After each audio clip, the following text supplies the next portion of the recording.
अस्सलाम वालेकुम, good morning students. ना एक्सरसाइज 9.1 आप लोगों की कंप्लीट हो गई थी। अब हम लोगों ने करनी है एक्सरसाइज 9.2 क्वेश्चन नंबर 2 एंड 3। ठीक है, क्वेश्चन नंबर 2 एंड 3 मैं आप लोगों को करवाती हूँ।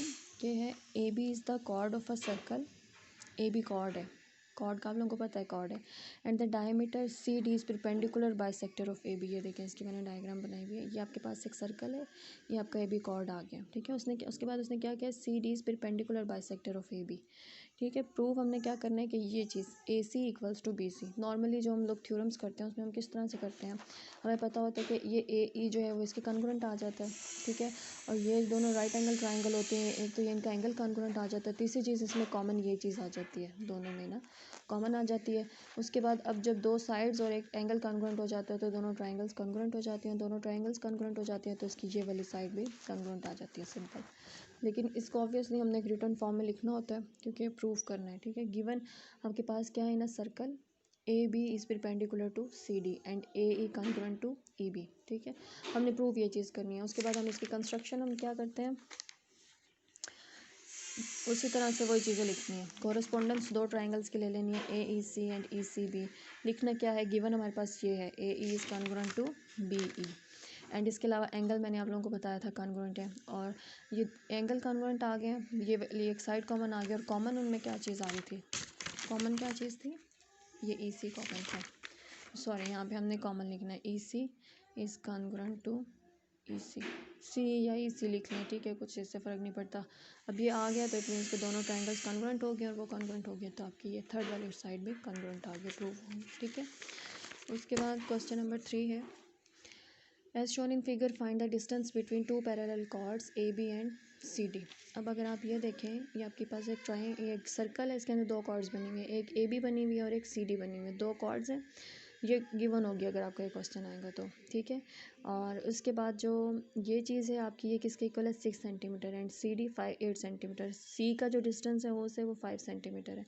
हमने फाइंड क्या करना है, इस कॉर्ड के दरमियान में और इस कॉर्ड के दरमियान में डिस्टेंस हमने फाइंड करना है। इसको हम एन कह देते हैं, इसको हम एम कह देंगे, यानी मैथमेटिकली हमने क्या फाइंड आउट करना है, एम एन हम लोगों ने फाइंड करना है। ठीक है, अब अगर आप ये देखें, अगर हम ए को ओ से ज्वाइन कर दें ऐसे, ये दो ट्राइंगल्स बन जाएंगे ना, दो ट्राइंगल्स बन जाएंगी। इस दोनों की वैल्यू गिवन है, इसके अकॉर्डिंग अगर हम ओ एम की वैल्यू निकाल लेते हैं इसमें से ना, ओ एम की वैल्यू अगर आप निकाल लेते हैं, और इसी तरह इसके अकॉर्डिंग हम देख के अगर ओ एन की वैल्यू निकाल लेते हैं, दोनों को ऐड करें तो पूरी लाइन की वैल्यू आ जाएगी। ठीक है, अभी हमने ये चीज़ फाइंड आउट करनी है। गिवन में है ए बी पूरा 6 के इक्वल है एंड सी डी पूरा 8 के इक्वल है। ठीक है, एंड ओ सी 5 के इक्वल है, and O M perpendicular C D के ऊपर है and O N A B के ऊपर परपेंडिकुलर है। ठीक है, हमने फाइंड क्या करना है, एम एन। हमें पता है कि O M perpendicular C D है, यानी M C M. C M देखें, ये 8 है ना, तो सी एम कितना होगा, 4 होगा, इसका हाफ ना 4 आ गया। राइट एंगल ट्राइंगल, ये आपके पास है O C M, right angle triangle. इसके अपने पाइथागोरस थ्योरम अप्लाई करेंगे अगर हम, और O C square hypotenuse square equals to base square plus perpendicular square. Perpendicular हमने फाइंड करना है तो इसमें से ये माइनस हो जाएगा। ठीक है, देखिए माइनस हो रहा है, वैल्यूज़ जब इसकी डाल के हम फाइंड करेंगे तो एम एम हमारा 3 आ जाएगा। इसी तरह हमने ओ ए एन ले लेना है, ये हमने खुद से कंस्ट्रक्ट करनी है line. Triangle O A N में अगर हम लें M O N square equals to M O A square minus M A N square, A N square, A N आपका 3 आ जाएगा। ठीक है, और ओ ए भी आपका 5 ही आ जाएगा, क्योंकि ये चीज़ जब 5 है तो ये भी आपकी 5 होगी, ये 5 हो गया, ये 3 हो गया, और ये चीज़ आप इजीली फाइंड आउट कर सकते हो। तो वो आपकी कितनी आ जाएगी, 4। अब ये दोनों आ गई हैं तो हम सिंपल इनको हम क्या करेंगे, देखें M O M plus M O N, 3 + 4 कितना आंसर आ जाएगा आपका 7, यानी कि ये फाइंड आउट हो गया हमारी लाइन। ठीक है, इसके भी 2 क्वेश्चंस आपके पास हो गए। उसके बाद जो आपकी मिसलेनियस एक्सरसाइज है उसमें हमारे पास 2 क्वेश्चन है, ये तो आपके एमसीक्यूज़ वाले हैं, और जो दूसरा क्वेश्चन है उसमें आपकी सिर्फ डेफिनेशन आ रही है, डेफिनेशंस आ रही है, ये आप लोगों ने पीछे चैप्टर में से देख के सॉल्व कर लेना है। ठीक है, समझ आ गया। नेक्स्ट चैप्टर हमारा चैप्टर नंबर 8 है, वो है टेंजेंट टू अ सर्कल। वो क्या चीज़ होती है, circle, this is a circle, and tangent मतलब, टेंजेंट तो हमें पता है, कोई भी आपके पास अगर लाइन होती है उसके ऊपर कोई भी परपेंडिकुलर हो और वो राइट एंगल 90 डिग्री का एंगल बना रहा हो तो वो आपके पास क्या होता है, टेंजेंट होता है। और ये चीज़ अब हमने एक सर्कल के अंदर डिस्कस करनी है।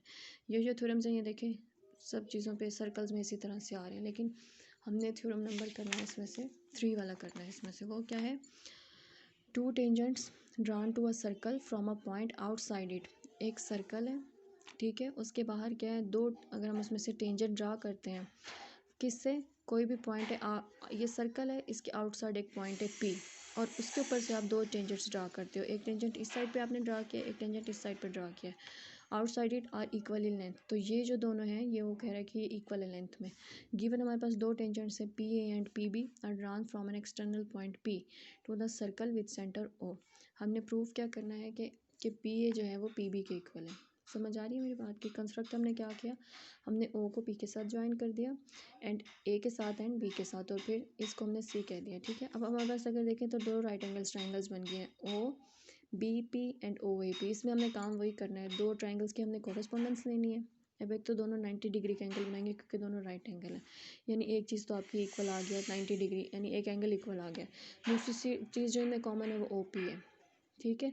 तीसरी चीज़ ये इसके हमेशा कॉन्ग्रुएंट होती है। अब दो साइड्स आपके कॉन्ग्रुएंट आ गया और एक एंगल आ गया, तो मीन्स के दोनों ट्राइंगल्स कॉन्ग्रुएंट हो गए हैं, और अगर वो कॉन्ग्रुएंट हो गया तो इसका तीसरी साइड भी कॉन्ग्रुएंट होगी, यानी PA PB। मुश्किल इसमें कुछ भी नहीं था। ठीक है। ये चीज़ हम बार बार से करते आ रहे हैं कि हमने प्रूव करना होता है अगर एक साइड को, तो हम उसमें दो ट्राइंगल्स कंस्ट्रक्ट कर देते हैं, उसकी एक एंगल को या दो साइड्स को, या फिर दो एंगल्स को और एक साइड को कन्वर्ट कर देते हैं, दोनों ट्राइंगल्स कन्वर्ट आ जाते हैं, और उसके बाद थर्ड साइड जाके कन्वर्ट आ जाती है।